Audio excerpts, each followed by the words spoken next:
Hello दोस्तों, स्वागत है आपका अपने इस चैनल क्यूरियोसिटी में। दोस्तों, आज हम बात करेंगे कि पृथ्वी पर एलियंस क्यों नहीं आते हैं। क्या एलियंस के लिए भी विस्तार संभव नहीं है, या तो एलियंस का विनाश हो चुका है। आज हम इस वीडियो में इन्हीं सब प्रश्नों के जवाबों की चर्चा करेंगे। तो वीडियो शुरू करने से पहले आप वीडियो को लाइक कर दीजिएगा और चैनल को सब्सक्राइब कर लीजिएगा ताकि ऐसी जानकारी आपको मिले। तो क्या आपको ऐसा लगता है कि जैसे हम सभी यहाँ एलियंस का इंतज़ार करते हैं, वैसे एलियंस भी हमारा इंतज़ार करते होंगे? कुछ वैज्ञानिकों ने तो कहा है कि अगर एलियंस धरती पर आते हैं, या तो वो खुद ही बर्बाद हो जाएंगे, या तो फिर वो इतने ज़्यादा विकसित होंगे कि वो इंसानों के अस्तित्व को ही मिटा देंगे। दो वैज्ञानिकों ने रिसर्च के आधार पर बताने की कोशिश की है कि आखिर एलियंस धरती पर क्यों नहीं आते हैं।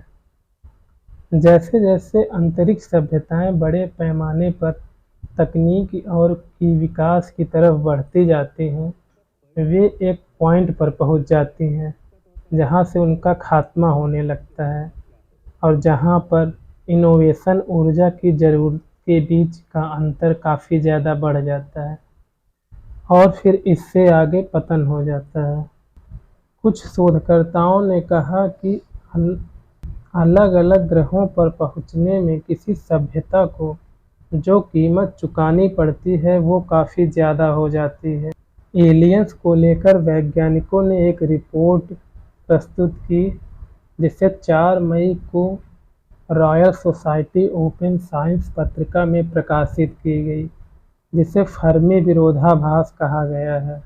इस रिसर्च को नोबेल पुरस्कार विजेता भौतिकी वैज्ञानिक एनरिको फर्मी ने तैयार किया है, जिन्होंने ब्रह्मांड के विशाल दायरे और उम्र के बीच विरोधाभास की तरफ भी ध्यान आकर्षित किया है। रिपोर्ट में वैज्ञानिक फर्मी ने सवाल उठाया है कि विशालकाय ब्रह्मांड में एडवांस लाइफ का होना चाहिए, लेकिन हमारे पास वो टेक्नोलॉजी नहीं है कि हम उन्हें देख सकें या फिर उनको लेकर सबूत इकट्ठा कर सकें। तो फिर सवाल ये है कि आखिर वो कहाँ हैं। नए शोधकर्ताओं का कहना है कि उनके पास इसका जवाब हो सकता है। कार्नेगी इंस्टीट्यूशन फॉर साइंस के एस्ट्रोबायोलॉजिस्ट माइकल वोंग और कैलिफोर्निया के स्टुअर्ट बार्टलेट ने कहा कि सभ्यताएं या तो बर्नआउट से ढह जाती हैं या खुद को होमियोस्टैसिस को प्राथमिकता देने के लिए पुनर्निर्देशित करती हैं। यानी दोस्तों, एक ऐसे बिंदु पर पहुंच जाना जहां ब्रह्मांडीय विस्तार अब एक लक्ष्य नहीं रह जाता, जिसके बारे में पता लगाना असंभव हो जाता है। संस्थान ने एक अध्ययन में लिखा कि एक बिंदु पर जाकर सभ्यताओं का पतन हो जाता है, और हो सकता है कि एलियंस के साथ भी कुछ ऐसा ही हुआ हो। माइकल वोंग और कैलिफोर्निया के स्टुअर्ट बार्टलेट ने अपनी थ्योरी को साबित करने के लिए एक रिपोर्ट को प्रस्तुत किया, जिसे सुपरलाइनर थ्योरी दिया।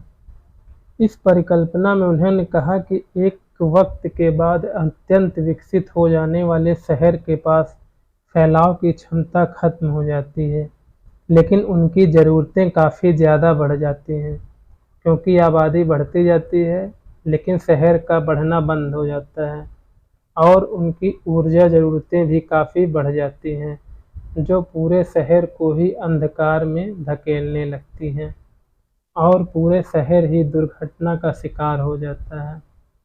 परिणाम स्वरूप अत्यंत विकसित हो चुकी सभ्यताओं का विनाश हो जाता है। दोस्तों, इसे इस तरह से समझ सकते हैं कि मान लो कि कोई एक सभ्यता का विकास होता है और धीरे धीरे वह ग्लोबल सभ्यता के तौर पर विकसित हो जाती है। विकास इस हद तक पहुंच जाती है कि सारे शहर आपस में जुड़ जाते हैं और शहरों के पास जगह खत्म होने लगती है।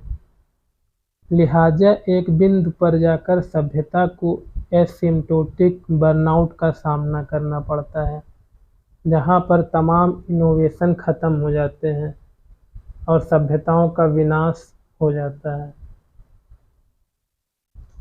तो क्या इंसान ऐसी सभ्यताओं का पता लगा सकता है?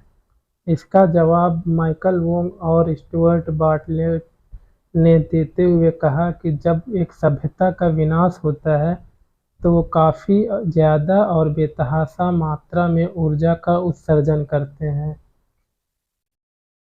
इन खत्म होती सभ्यताओं का पता लगाना इंसानों के लिए सबसे आसान हो सकता है, क्योंकि वो बेतहाशा मात्रा में ऊर्जा को नष्ट करेंगे। अपने विनाश को टालने के लिए सभ्यताओं को होमियोस्टैटिक जागृति से गुजरना पड़ता है, जिसका मतलब ये है कि अंधाधुंध विकास को रोककर न्याय संगत विकास के रास्ते पर बढ़ जाएं और पर्यावरण संरक्षण को प्राथमिकता बनाया जाए। शोधकर्ताओं का कहना है कि हालांकि ऐसी सभ्यताएं अंतरिक्ष अन्वेषण को पूरी तरह नहीं छोड़ सकती, लेकिन वे पृथ्वी के साथ संपर्क बनाने के लिए पर्याप्त पैमाने पर विस्तार नहीं कर पाएंगी। उन्होंने उदाहरण देते हुए कहा कि जैसे धरती पर ही परमाणु बम बनाने की रेस चली और फिर मिनी जागृति आई, जबकि पहले 70,000 परमाणु बम बना लिए गए थे, लेकिन मिनी जागृति के बाद सिर्फ 14,000 परमाणु बम ही बचे हैं। इसके साथ ही क्लोरोफ्लोरोकार्बन उत्सर्जन पर प्रतिबंध लगाकर पृथ्वी की ओजोन परत में एक बार बढ़ते छेद को फिर से रोकना। वैज्ञानिक का मानना है कि सॉरी वैज्ञानिकों का मानना है कि या तो एलियंस का विनाश हो चुका है, इसलिए वो धरती पर नहीं आ पाएंगे, या फिर उन्होंने अपने अस्तित्व को बचाने के लिए अब खुद को समेटना शुरू कर दिया है। इसलिए हो सकता है कि अब उन्होंने किसी और सभ्यता की खोज करनी बंद कर दी हो। तो दोस्तों, आपको क्या लगता है कि किसी सभ्यता का ज़्यादा विकास करना ही उसके विकास विनाश का कारण बन जाता है? तो आप अपनी राय ज़रूर कमेंट बॉक्स में दीजिएगा। दोस्तों, मेरी अगली वीडियो प्रशांत महासागर में गिरी एलियन टेक्नोलॉजी से रिलेटेड होने वाली है, तो चैनल को सब्सक्राइब कर लीजिएगा तथा वीडियो को लाइक कर दीजिएगा। Thanks for watching this video.